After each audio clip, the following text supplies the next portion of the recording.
মলয়া জোৰণীয়া জেনাকু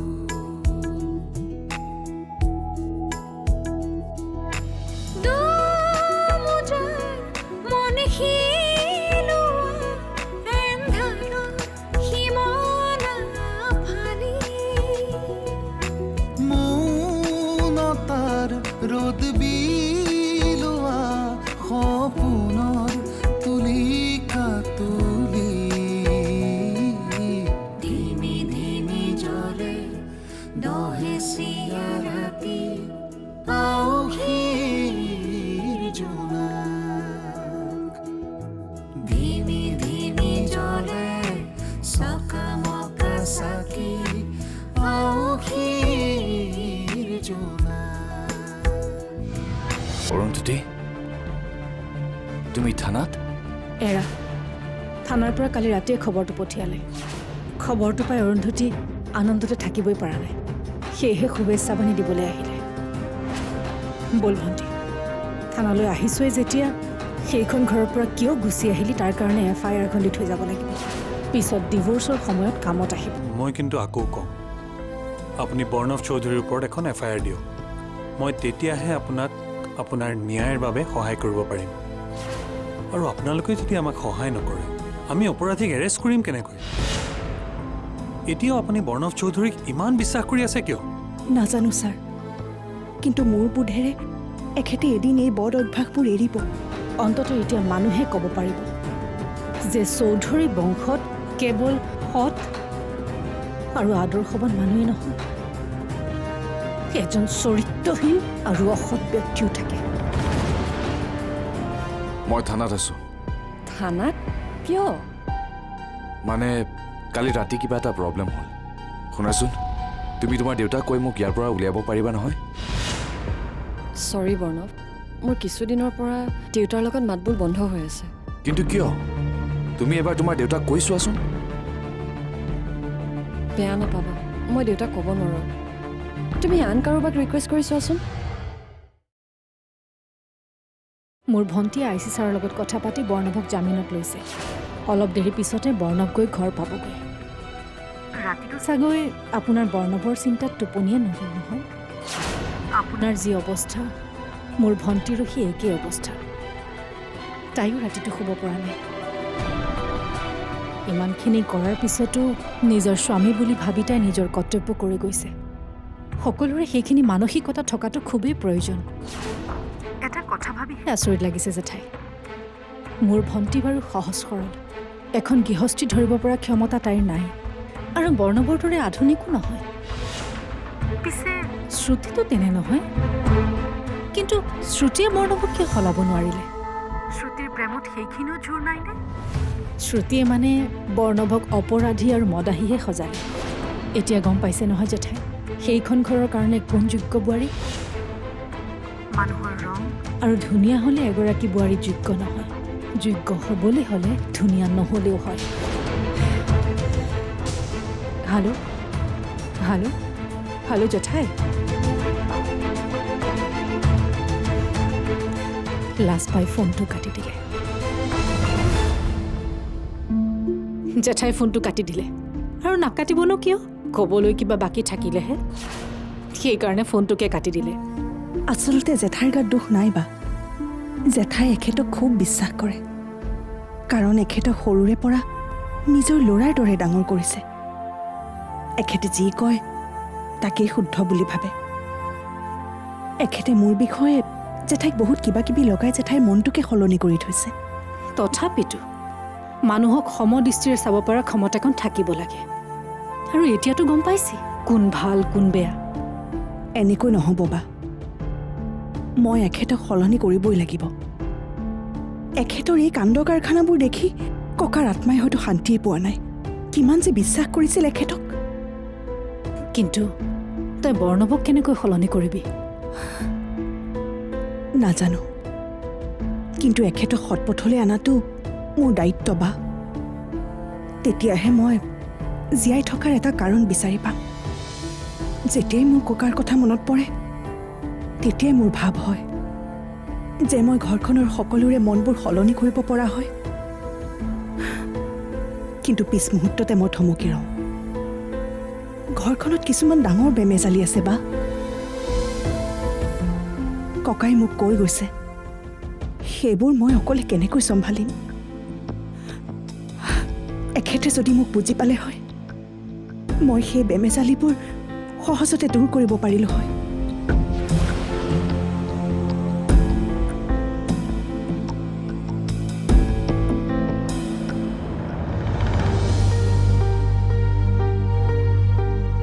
হেৰা, তুমি সোনকালে যোৱা।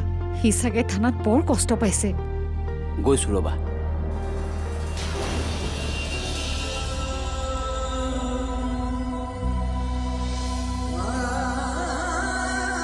বাবা তই আহিলি?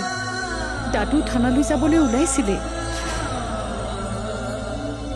এইবোৰ কি বাবা? কোনবোৰ? মই বৰ লাজ পাইছোঁ। তুমি চৌধুৰী বংশৰ নাতি হৈ এনেদৰে গোটেই ৰাতি থানাত পাৰ কৰিবলগীয়া হৈছে। তাৰ বাবে মই দুখিত দাদু। কি কৰিবা, এই ঘৰৰ যোগ্যই মই নহয়।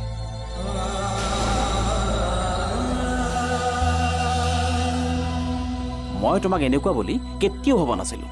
তোমাৰ কি প্ৰব্লেম আছে মোক কোৱা। ককা নাথাকিলেও মই তোমাৰ লগত আছোঁ। কিন্তু তুমি এনেকুৱা আচৰণ কৰিলে আনে কি বুলি ভাবিব?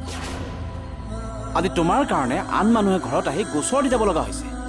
এইবোৰ বেয়া কথা। তুমি কিন্তু আজি ঘৰখনৰ মান সন্মান সকলো শেষ কৰি দিলা। এই ঘৰৰ মান সন্মান বহুত আগতেই শেষ হৈ গ'ল।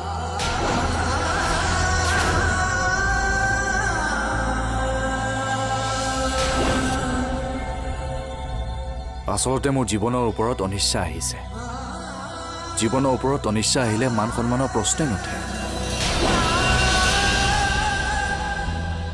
এতিয়াৰে পৰা মই এনেকৈ থাকিম। মোৰ যি মন যায় তাকেই কৰিম। তোমালোকে মোক লৈ চিন্তা নকৰিলেও হ'ব। যাৰ যি মন যায় কওক। তোমালোকে গুৰুত্ব নিদিবা, বিকজ আই ডোন্ট কেয়াৰ।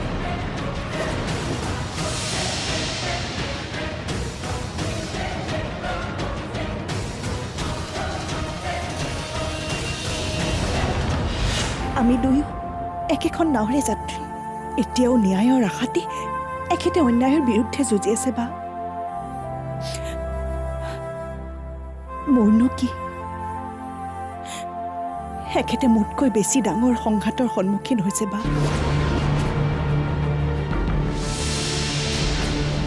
বৰ্ণৱ ক'ত জেঠাই? সি শুই উঠাই নাই।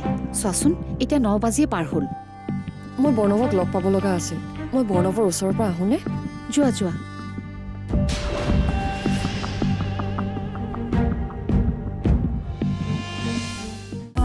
আউসীৰ জোনা, আউসীৰ জোনা।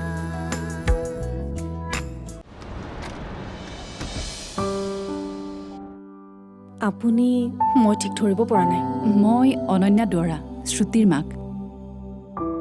অৰুন্ধতীক মই আগতে লগ পাইছোঁ। মাজে মাজে তাইৰ লগত ফোনত কথাও পাতোঁ। আছেনে? হয় আছে।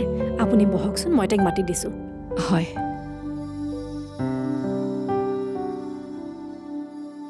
ভণ্টি, ভণ্টি। বা তোক লগ কৰিব আহিছে।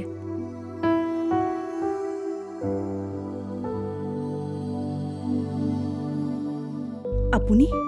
এখেত শ্ৰুতিৰ মাক। তোক লগ কৰিব আহিছে।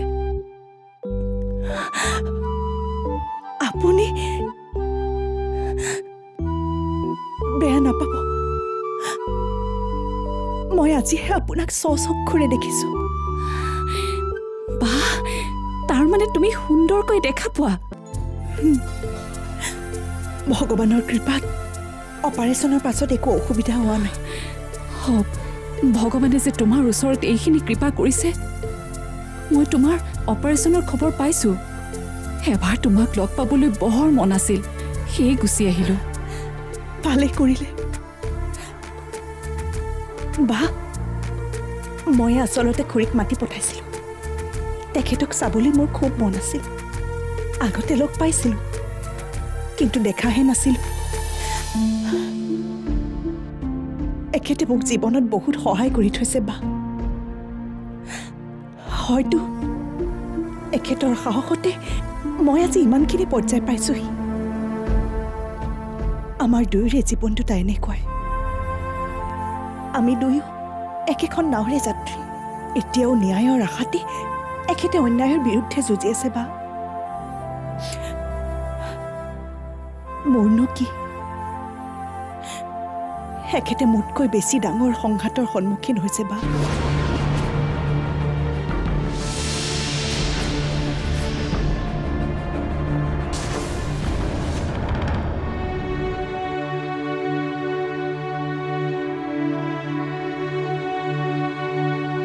গায়ত্ৰী চাহকাপ খাই মই গৈ থাকোঁ আৰু দেৰি নকৰোঁ তুমি একো কলৈ যোৱা ভোগ জানলৈ তুমি কেনেকুৱা মানুহ বাৰু ঘৰখনৰ এইবোৰ সমস্যা আৰু তুমি ভোগজানলৈ যোৱা এতিয়া মই ইয়াত কি কৰিম মই সোনকালে কামত লাগোগৈ বাবাও ঘৰলৈ আহিল মই ইয়াত থাকিলে ভোগজানৰ বিজনেছ কোনে চম্ভালিব তোমাৰ আজিকালি কামৰ দায়িত্ব ইমান বাঢ়িছেনে ঘৰখনত দেখোন তুমি থাকিবই নোৱাৰা হ'লা এতিয়া ঘৰখনৰ এইবোৰ দায়িত্বতকৈও তোমাৰ তাৰমানে ব্যৱসায় দায়িত্ব বেছি হ'ল নহয় অ' গায়ত্ৰী তেনেকৈ কিয় কৈছা মই অতি সোনকালেই ভোগজানৰ পৰা আহি আছোঁ কালি তোমাৰ ফোনটো পাইহে ল'ৰালৈকে আহিব লগা হ'ল আৰু মই ইয়াত ব্যস্ত হৈ থাকিলে সেইফালে সমস্যা বাঢ়িবহে বুজিছোঁ এতিয়া বাবাৰ সকলো দায়িত্ব মোৰ ওপৰত দি তুমি পলাব খুজিছা এনেও আজিকালি তুমি মোৰ পিনে পিঠি দিছাই কেৱল ভোগজান আৰু ভোগজান ভোগজানৰ কামে তোমাক আমাৰ কথাও পাহৰাই ৰাখিছে মই ভাবিছিলোঁ বাবাৰ এইবোৰ দেখি শুনি তুমি কিছুদিন ইয়াতে থাকি তাক ভালদৰে কথাবিলাক বুজাবা কিন্তু নাই তুমি কেৱল মুখখন দেখা দিয়ে তোমাৰ দায় সাৰিব খুজিছা হ'ব দিয়া তুমি যোৱা ইয়াত যি হয় সকলো মই চম্ভালি ল'ম তুমি ইয়াত থাকি তোমাৰ ব্যৱসায় লোকচান কৰিব নালাগে জেঠাই শ্ৰুতি তুমি হঠাৎ বৰ্ণৱ ক'ত জেঠাই সি শুই উঠাই নাই চোৱাচোন এতিয়া 9 বাজিয়ে পাৰ হ'ল মই বৰ্ণৱক লগ পাব লগা আছিল মই বৰ্ণৱৰ ওচৰৰ পৰা আহোঁনে যোৱা যোৱা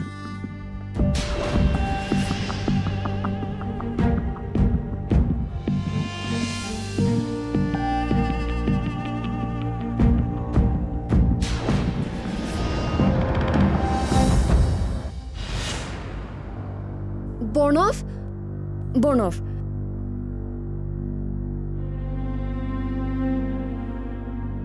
চৰি বৰ্ণৱ মই তোমাক একো সহায় কৰিব নোৱাৰিলোঁ আচলতে এতিয়া মই দেউতাক কোনো কথাই ৰিকুৱেষ্ট কৰিব নোৱাৰোঁ কিন্তু তুমি থানালৈ যাব লগা হ'ল কিয় সেইবোৰ সৰু কথা শ্ৰুতি সেইবোৰ বাদ দিয়া তুমি থানাত এৰাতি থাকিলা ল'ৰা এজনক মাৰপিট কৰিলা সেয়া তোমাৰ কাৰণে সৰু কথা তোমাৰ লাইফটো কেনেকৈ ইমান ইনডিচিপ্লিন হৈ গ'ল কিয় আজিকালি তুমি এনেকুৱা আচৰণ কৰিব লৈছা জীৱনৰ কোনো অৰ্থই বিচাৰি পোৱা নাই তোমাৰ ডিপ্ৰেশ্যন হৈছে কিন্তু কিয় নাজানো ক'ৰবাত কিবা এটা খেলি মেলি হৈ গ'ল নাই এনেকৈ আৰু নহ'ব মোৰো জীৱনটো দিনক দিনে বেয়া লৈ গৈ আছে আমি এনেকৈ থাকিলে নহ'ব তুমি সকলোবোৰ কথা ঘৰত মুকলিকৈ ক'ব লাগিব তুমি যদি দাদু আৰু জেঠাইক কথাবোৰ ক'ব নোৱাৰা তেতিয়াহ'লে মই ক'ম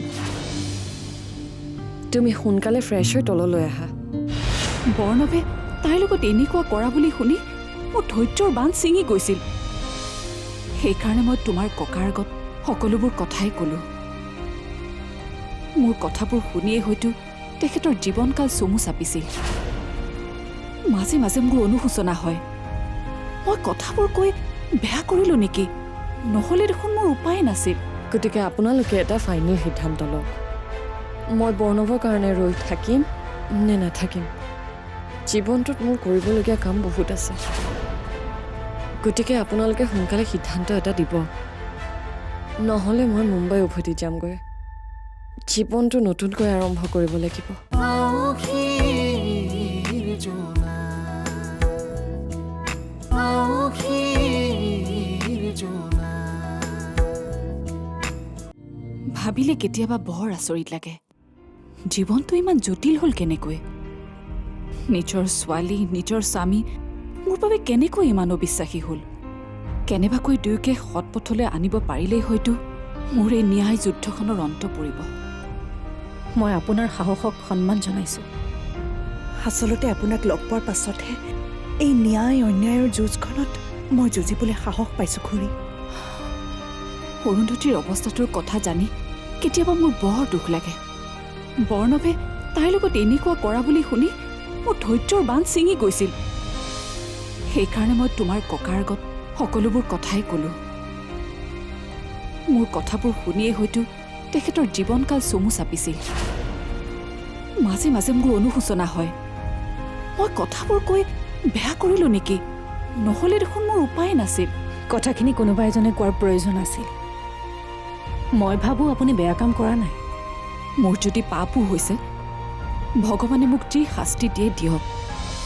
চৌধুৰীদেৱক কথাখিনি কোৱাৰ কাৰণেই যদি ঘৰৰ কাৰোবাৰ জীৱন বাচে, মানুহবোৰ যদি সংস্কাৰিত হয়, তেতিয়াহ'লে হয়তো মোৰ কামটো এটা উচিত মূল্য পাব।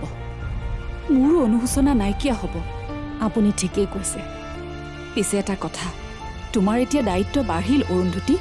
তুমি বৰ্ণৱক উচিত পথলৈ আনিবই লাগিব। তাৰ কাৰণে তুমি চিন্তা কৰা। বৰ্ণৱক ভাল কৰিব পাৰিলেই ময়ো মোৰ ছোৱালীজনীৰ গুটি লগাব পাৰিম। এতিয়াৰ পৰা এই যুঁজখন আমি দুয়ো একেলগে যুঁজাৰ প্ৰয়োজন। তেতিয়াহে আন্ধাৰবোৰ আঁতৰাই পোহৰৰ বাট দেখিম। আচলতে আপোনালোকক মোৰ মনৰ কথা কিছুমান ক'বলগীয়া আছে। কথাখিনি মই বহুত আগতেই আপোনালোকক ক'ব লাগিছিল, কিন্তু বৰ্ণৱে মোক কথাখিনি ক'বলৈ সুবিধা নিদিলে। কিন্তু মই আজি কথাখিনি আপোনালোকক ক'ম। কথাখিনি ক'বলৈকে মই আপোনালোকৰ ওচৰলৈ আহিছোঁ। কোৱা শ্ৰুতি। বৰ্ণৱ আৰু মই বহুত দিনৰ পৰা ইজনে আনজনক ভাল পাওঁ। আমি মুম্বাইতো একেলগে আছিলোঁ। আমি একেলগে জীৱনটো পাৰ কৰিম বুলি ভাবিছিলোঁ। কিন্তু ককা আৰু অৰুন্ধতী অহাৰ বাবে আমি এইবোৰ কথা ভাবিব পৰা নাছিলোঁ। এতিয়া ককা আৰু অৰুন্ধতী দুয়ো নাই। গতিকে আপোনালোকেই কওক, আমি কি কৰাটো উচিত? মই বৰ্ণৱৰ কাৰণে বহুত ৰ'লোঁ, কিবা ভাল খবৰ আহিব, কিন্তু সেয়া হৈ নুঠিল। গতিকে আপোনালোকে এটা ফাইনেল সিদ্ধান্ত লওক। মই বৰ্ণৱৰ কাৰণে ৰৈ থাকিম নে নাথাকিম? জীৱনটোত মোৰ কৰিবলগীয়া কাম বহুত আছে। গতিকে আপোনালোকে সোনকালে সিদ্ধান্ত এটা দিব, নহ'লে মই মুম্বাই উভতি যামগৈ। জীৱনটো নতুনকৈ আৰম্ভ কৰিব লাগিব। বৰ্ণৱেই হওক বা আপোনালোক, মোক মিছা সপোন নেদেখুৱাব। অন্ততঃ এতিয়া সঁচা কওক, নহ'লে মই জীৱনত সকলো হেৰুৱাম।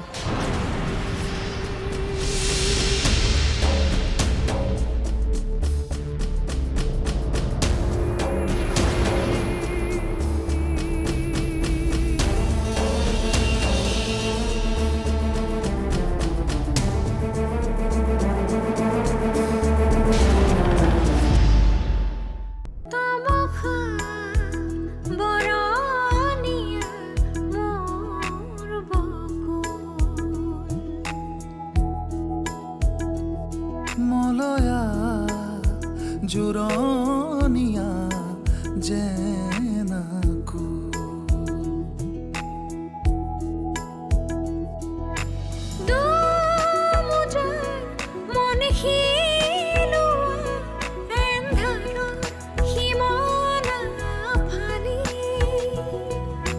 মৌনতাৰ ৰ'দ বিলোৱা সপোনৰ তুলিকা তুলি ধিমি ধিমি জ্বলে দহে চিয়া ৰাতি